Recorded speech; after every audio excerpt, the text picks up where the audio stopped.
Hi everyone, I'd like to read to you today Goodbye to Goodbyes, written by Lauren Chandler, and it's a true story about Jesus, Lazarus and an empty tomb.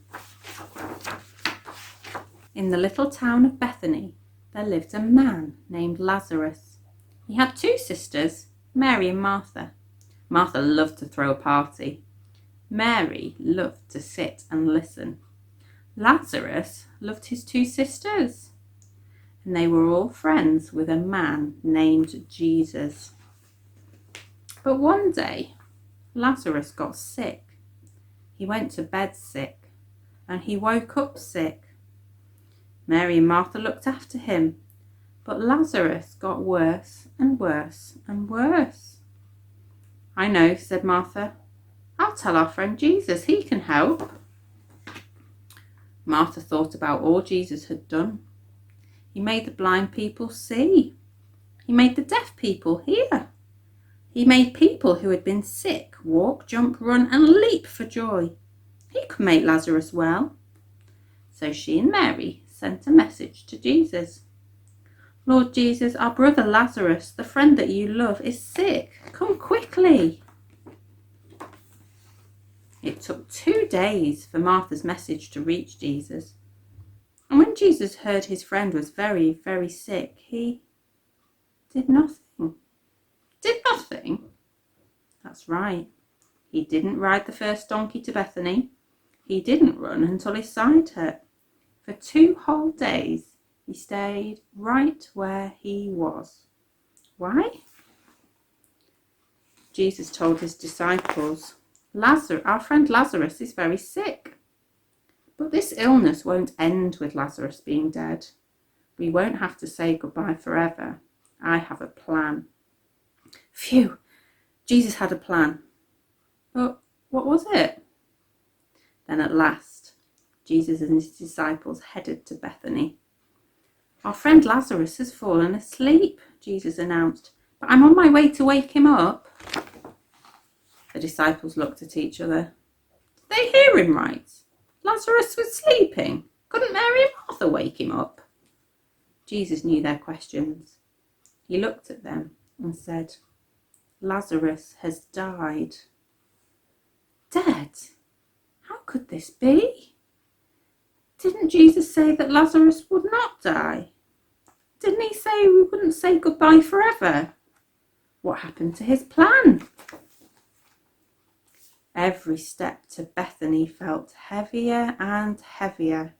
Their hearts sank deeper and deeper. They were sad that their friend had died. They didn't even get to say goodbye. 4 days after Lazarus had died, Jesus and his disciples finally arrived. Martha came running to meet them. Her face was sad. Her eyes were red. "Lord," she gasped, "if only you had been here, Lazarus would not have died." But I know nothing is impossible with you, even after someone's died and we've said our forever goodbyes. "You're right, Martha," Jesus said. "There is a day coming where we will say goodbye to goodbyes forever. Do you believe that?" Martha nodded. "Yes, I believe in you, Jesus. I know you are the Son of God, and I know you will always do what you promised. You will end all our goodbyes forever." Martha went and fetched Mary. Mary was so sad. The brother she loved was gone. She would never hug him again. She would never eat with him again. She would never see his face again.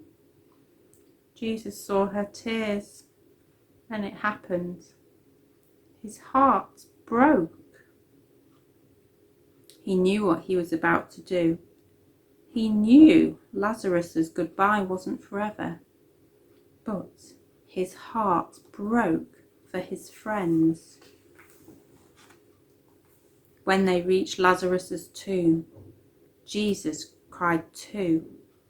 They cried and cried and cried because they'd had to say a forever goodbye But then Jesus stopped crying and said, "Take away the stone."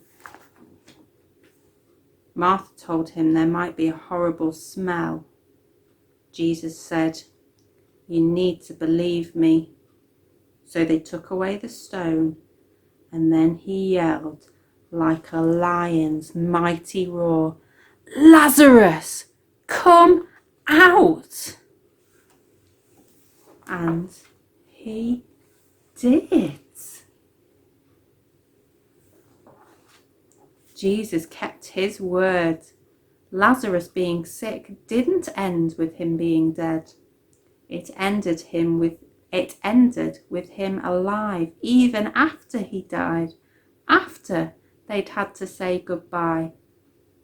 Mary, Martha, Lazarus, and Jesus were together again. Martha threw a party. Mary laughed and listened.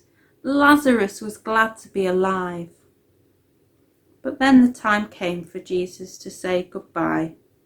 He hugged the friends that he loved and said, "Goodbye for now, but not forever." Jesus had to go to Jerusalem, where he would be the one to say goodbye and die, and then, like Lazarus, walk out of the tomb alive. And after that, Jesus said goodbye again, because he was going back to heaven. It was sad for Jesus' friends to say goodbye, but they would see him again, in the land that lay after their dying, in the land where there are no more goodbyes, not ever. We all have to say goodbye sometimes. Some of them are short goodbyes, some are long goodbyes. Sometimes a friend of Jesus who we love gets sick and we're sad. Sometimes, because they die, we have to say goodbye. It feels like a forever goodbye. Jesus knows it's sad to say goodbye. So Jesus came to end goodbyes. And one day, Jesus and all his friends will say goodbye to goodbyes forever. That's wonderful to know, isn't it? Jesus is going to get rid of all goodbyes forever one day. I hope you enjoyed that story. See you next time.